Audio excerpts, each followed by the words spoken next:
Ngayong araw nga pala ay linggo, samahan nyo kami kung paano nag-i-start yung aming service. Hello mga mamshi sa Japan, good morning! Ako nga po pala si Mami Roxanne, full housewife, may part-time job dito lang sa bahay. Naandito na nga pala kami nila Daddy kung saan gaganapin ang Sunday service namin. Maaga nga pala kami ngayon dahil kami ang naantas na magbukas ng church ngayon. Ito nga palang pinagdadausan namin ng church ay nirerentahan lang namin. Ito nga pala yan sa iChicken Handa. Sa mga taga-subaybay nga pala natin, alam nyo na kung saan ito dahil ilang beses ko na rin na ipakita ito sa inyo. Alam nyo ba yung mga nag-a-assist dito ay napakabait. Pwede nga kumain dito o magdala ng pagkain. At pwede rin mag-ingay katulad na lang kung may tugtugan. Sa iba kasi kung magre-rent ka dito sa Japan, sa ganitong lugar ay napakahigpit nila, lalo na sa pagkain. Minsan pa nga ay tinatanong nila kung anong mga lahi ang magre-rent sa mga hindi po nakakaalam. Alam nyo bang napakahirap kumuha ng ganitong lugar? Lalo na kapag marami yung schedule nila. Lalo na kung marami silang rules. Katulad na lang ng sinabi ko kanina, bawal kumain o magdala ng pagkain at saka bawal mag-ingay. Alam kong nakaka-relate din yung iba dito. Salamat nga sa Lord dahil meron pa kami narerentahan na ganito. O siya, balik na tayo dito sa video ko. Ang dami ko nang nasabi. Naandito na nga pala kami sa loob. At eto nga nilalabas na ni Daddy at inaayos na nila ate at bunso yung mga upuan. At eto nagtulong-tulong na nga kami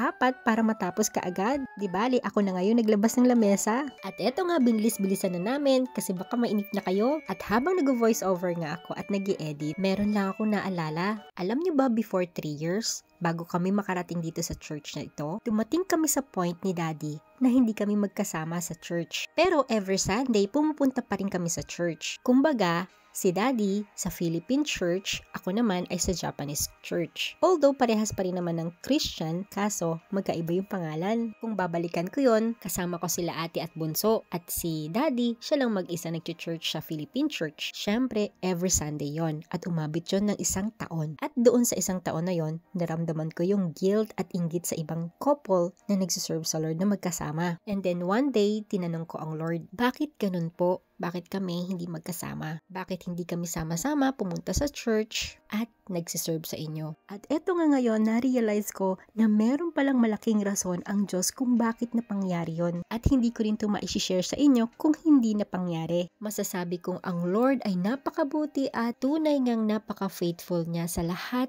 ng pangako niya. Ibibigay niya sa tamang panahon, tamang oras at tamang lugar. At dun sa sitwasyon na yon, tinuruan ako ng Diyos kung paano maging patient, maghintay na balang araw ay sama-sama rin kayong mag-serve sa Kanya. Kailangan mo lang palang gawin ay magtiwala at maniwala at magpatuloy lang sa Kanya.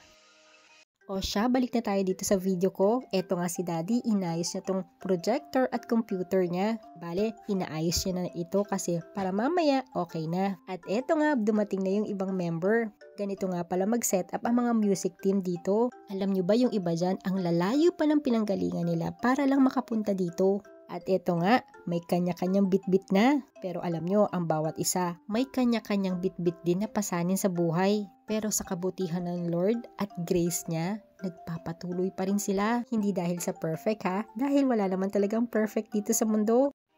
Marami sa atin ang may pinagdadaanan. Kakaiba lang tayo ng sitwasyon at kalagayan. Ang iba, halos hindi alam ang gagawin. Yung iba naman ay napapagod na. Pero merong 2 dahilan kung bakit naandyan ka sa sitwasyon na yan. Una, biktima ka ng maling desisyon. Pangalawa, sadya kang nilagay para ikaw ay may matutunan. Hayaan mong sabihin ko sa'yo, top times never last, but top people do. Ang ibig kong sabihin, mas higit ka sa inaakala mo, mas malakas ka sa problema mo, na sa tingin mo'y lumalamon sa'yo. Ang kailangan mo ay kapayapaan ng isip para makapag-isip ka ng maayos at ang kailangan mo ay panibagong diskarte at alisin ang lahat ng arte. Ang direction na tinatahak mo ay dapat paangat. Bitawan mo na ang lahat ng pumipigil sa'yo. Ang malakas ay nagpapatawad. Ang matatalino, they know when they ignore. Malinaw na, we cannot please everyone. Focus ka na lang sa iyong kinasasakupan. Ang pagiging masaya ay gasgas na sa salita, pero ito ay makapangyarihan, nakakaawa, at pag pinili mo na lang na maging masaya, doon na lang